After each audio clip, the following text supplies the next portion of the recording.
तो मौत के बाद का मरहला अजाब मौत से ज्यादा शदीद भी है, तवील भी है। ये दो अलग चीजें। कभी होता है हल्का हल्का अजाब है, 70 साल मिलता है, और इसके मुकाबले में 1 मिनट का अजाब है लेकिन इतना सख्त होता है।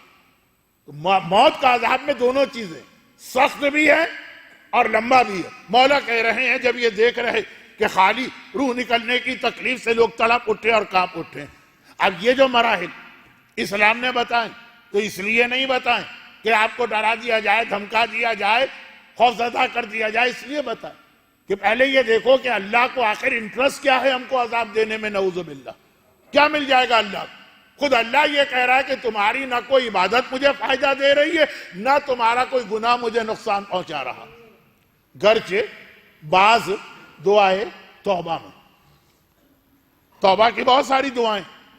आज की रात शब दुआ है, ये मैंने अभी अर्ज किया। तो शब दुआ सुनते ही आपका जहन किधर गया होगा कि भाई जो हमारे खानदान में फुला मरीज है उसके लिए दुआ करना, चाहे मसलन अपने लिए भी। आपका जहन किधर गया होगा कि वो फुला बेरोजगार है बेचारा, अच्छा खासा रोजगार उसका खत्म हो गया, तो दुआ करो। या अपने लिए खुद भी बहुत से मोमिन इस परेशानी में। शब दुआ है, आज की रात दुआ करना है, जहन किधर गया होगा कि भाई फला शख्स है या मैं हूं, बेटियां हैं, कहीं मुनासिब रिश्ते आ ही नहीं रहे। या आपका जहन शब दुआ है तो किधर गया होगा कि औलाद। अब औलाद एक अजीब मसला, जो मौला ने कहा कि शादी एक ऐसा जरूरी अमल है कि जो करे वो भी पछता है, जो ना करे वो भी पछता है। बहुत ही लाइट मोड में मौला ने कहा। तो अब शादी का तो हम लोगों का प्रॉब्लम, शादी हमारा प्रॉब्लम नहीं है, प्रॉब्लम है लोग शादी के लाते हैं, मसले लेके आते हैं। मैं कहता भी भाई याद करें हजरत मूसा का वाकया। एक बच्चा अंधा था, बाकी सारे बच्चे आंखों वाले बच्चे खेल रहे हैं। हजरत मूसा को बड़ा अफसोस हुआ अंधे बच्चे को देखकर। छोटा बच्चा 6 साल का, 7 साल का। खुदावंदा कैसा कैसा इसका दिल न मचलता होगा कि मैं भी खेलूं। तू इसे आंखें दे देता, तेरा क्या नुकसान है आंखें देने? कहा मूसा तो मैंने इसके फायदे के लिए इसको आंखें नहीं दी। आंखों से आंखें न मिलने में फायदा, ये तो समझ में नहीं आता। भाई अगर किसी को कहा जाए कि तुम्हें इसलिए बीमार रखा है कि तुम्हारा फायदा, तो करबला की हद तक तो समझ में आता है कि चौथे इमाम को इमामत और करबला को बचाना, हम और आप इसलिए बीमार। मौलाना अगर आप 6 साल बिस्तर पे ये जो तकलीफ होती है कैंसर की और कीमो और इससे गुजरे, तो हम पूछ लेंगे आपसे कि कैंसर का अल्लाह अगर हमें मरज दे तो ये हमारे हक में बेहतर है। ये कहां से आप उसूल लेके आ गए? मूसा ने आपसे पहले ही ये सवाल कर लिया। आपको जरूरत नहीं है अपने जहन पे जोर दे के कोई मंतिक बनाने की। खुदाबंदा आंखें, बहुत मशहूर वाकया है, इसलिए मैंने इतना शॉर्ट किया। कहा मूसा देखना चाहते हो देख लो, आज तुम कह रहे हो कल तुम ही कहोगे कि इसकी आंखें ले। अब जो बच्चे को आंखें मिली तो वो जो शोखी और शरारत पे उतरा तो शैतान के भी कान काटने लगा।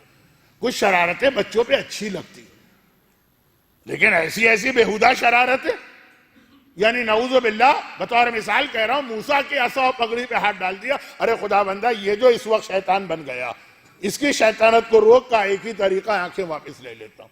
मूसा ने घबरा के कहा आंखें वापस ले ली। तो अब यह है कि ये जो उसूल आते हैं शादी के हवाले से बहुत आते हैं।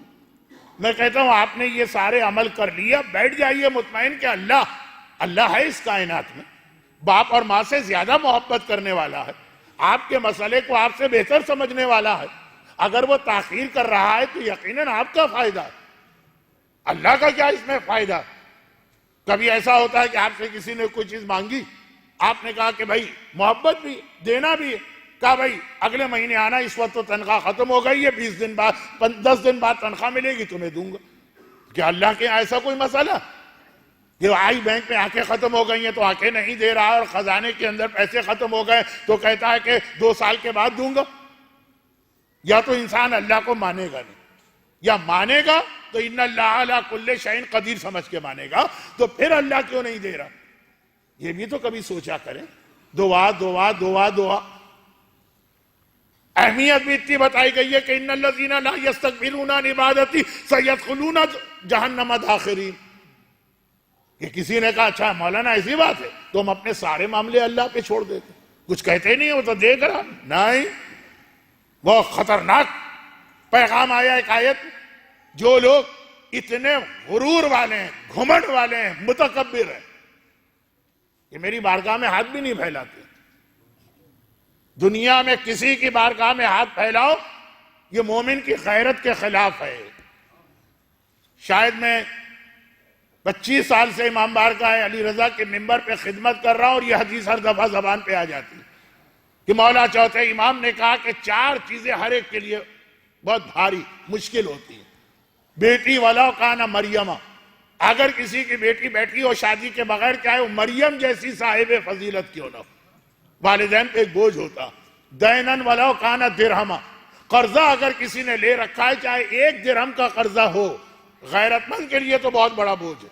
सवालन वाला काना तरीका, किसी से सवाल करना, चाहे इतना पूछ रहे हो कि रास्ता बता दो, ये मना नहीं किया जा रहा इससे, लेकिन बताया जा रहा है कि गैरतमंद के लिए किसी से रिक्वेस्ट करना, किसी के आगे हाथ फैलाना। और सफरन वाला काना फरसखा, वरना आप पूछेंगे मौलाना चौथी बात क्या थी? ट्रैवलिंग और सफर चाहे वो 1 फरसख क्यों ना जाना हो,